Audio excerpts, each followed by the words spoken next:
Astrology is just a system of symbols that astrologers have combined in a way that is meaningful. And the great thing about the system is that it helps people understand themselves better. And one way that we could really get more out of life is to really understand our Venus. Venus is that planet that represents the pleasure of life. Venus is that thing that makes life worth living. It's what makes us human. And sometimes I even call it the chocolate of life. And having a life where our Venus isn't being satisfied is a life without sugar, without pleasure, because that is one of the most important things that Venus symbolizes for us. Today, we're going to be talking about a condition of Venus. I make it sound like it's a disease. Well, it feels like a disease sometimes. If you have Venus, Saturn in your chart, you know how difficult things could be when we're talking about romance, relationships, sensuality, expressing yourself. All of those things are going to be challenged because Venus represents that pleasure principle that makes life worth living, that makes us human, that makes us enjoy life. And then Saturn is that principle of restriction and restraint. If they're talking to each other, you want to pay attention to that. As I tell all my Saturn friends,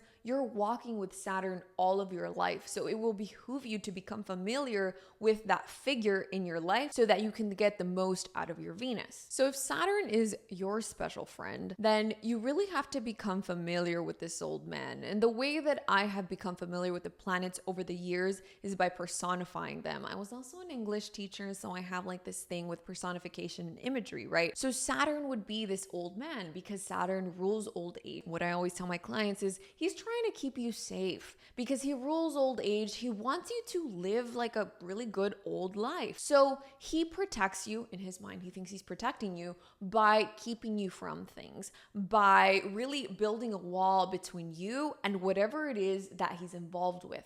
And if in your chart, your Saturn is involved with your Venus, that's kind of a difficult situation because Venus is a planet that really wants to be open, wants to relate to others. Venus wants to connect you with others and wants to bring you pleasure. And that old man is not going to allow that because do you think that a man that is old and is really concerned with safety and security and is kind of fearful and insecure and negative, do you think he's concerned with your pleasure? Do you think he really cares whether you're happy and you're having your slice of cake? Absolutely not. He just wants you to be careful. He just wants you to be careful and to make it to old age. Who cares if you never have fun? Who cares if you don't fall in love? Love is dangerous. Love isn't even real. Love isn't even real. This is how it could feel when you have your Venus and Saturn talking in your chart. You could grow up with these ideas and conceptions about love that to you, they sound very real and realistic. And this is the kind of person that is just like, I'm just not romantic. I'm just very down to earth. I'm realistic. And even though Saturn does rule material reality, so Saturn is very grounded, right? But Saturn can become stale and can become so restrictive that we're not even being realistic anymore. We're just being pessimistic. And so we want to be very aware of what's going on. And a thing that I've been saying a lot lately to my clients is you have to separate good Saturn from bad Saturn. So you have Venus, the maiden, the young woman, the flirtatious vixen coming together with who I would say is like this older gentleman like Jordan Peterson, like Clint Eastwood. He's a little bit salty. He's a little bit negative. He can be fearful. More than anything, Saturn is sober. So you're going to have a very sober view of pleasure, of love, of relationships. Saturn is sober and proper, and he cares about things being how they've always been, because if we keep things how they've been, hey, we've got this far, so we should keep things how they've always been. That's pretty much Saturn, very conservative sounding. And so that old man is interacting with your vixen that's supposed to be out there bringing you pleasure. It's supposed to be the Empress from the tarot card. And your Jordan Peterson is just all up with your Empress. And it's a difficult energy to bring together in a way that allows you to gain as much pleasure as you should get from life. So this is true regardless of what aspect is being made between the planets, but it is more true or more problematic when it is any of the hard aspects or the conjunction. When this is going on in your chart, you might have received in your life messaging that told you things like, love doesn't exist. Life's not a fairy tale. Hey, who do you think you are? Why is it that you think that you get to fall in love and have a wedding and have a happily... Who do you think you are? Why do you think you should get that? That's the kind of messaging that you have going on. Hey, you don't get love like that. Other people fall in love and live you don't get to live like that. Fun is dangerous. Fun is dangerous. Are you having fun? You know what that means? It means that something bad is going to happen. And for all of the people that are familiar with psychology, they're going to be like, Denise, you're talking about trauma. Yes, it's a trauma. Planets are essentially just reflecting what is happening down here. It's not that they control us. It's just that they reflect us. So when a person grew up with this environment with Venus and Saturn, they really received all of this messaging of deprivation. It was like the heart was not open because opening the heart was going to be dangerous. It was going to cause something very bad to happen. So what it does is it creates a restraint around sensuality. It could even create a person who could be afraid of like food. They could restrict things like food because Venus involves and encapsulates everything that we find pleasurable as human beings. And this isn't just like sex and sensuality, but it could also be, purchasing beautiful things. This is going to be a person that's going to feel very restrained, and they're going to feel like, I shouldn't buy anything very luxurious. Like, no, I need to be very austere. These people could even be attracted to austere kind of aesthetics because it really reflects this very harsh view of beauty. They anything that is too ostentatious might feel like too much for them. So they will restrict themselves oftentimes from sensual gratification, and that restriction will feel good for them. It'll feel like the more that I deny myself pleasure, the stronger that I am. I feel good. That in itself feels good. And even though like I'm not going to yuck anyone's yum, like that's great. Like if it feels good to you to abstain from like luxurious food, if you really like to pare down, like these are the minimalist people who are just like, no, I only wear white t-shirts, etc. Anything like that, if that makes you feel good, that's like not problematic at all. That's great.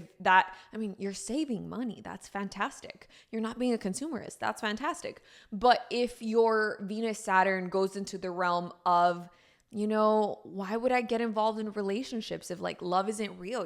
No one's really happy. Why would I even try? If it's going into that, that's when you're getting into bad Saturn territory, and you're not going to get out of life everything that you could if you like took a moment to analyze what the hell's going on with you. I think that the solution for any Saturn issues is to really get a very healthy concept of Saturn. Saturn is exalted in the sign of Libra, and I think that is so fitting. All of the planets have their positive and negative applications. Saturn is very good for building structure, for making somebody be responsible, for building things. Saturn is concerned with government and organization, and all of that is great. But if we take it to an extreme, we will not get anything good out of it. If we become so austere that we shut ourselves off from the world, like negative hermit energy, we don't want that, right? We want our Venus to get gratification. Whatever sign your Venus is in, I want you to get that satisfaction. I think that the way to solve this issue, aside from therapy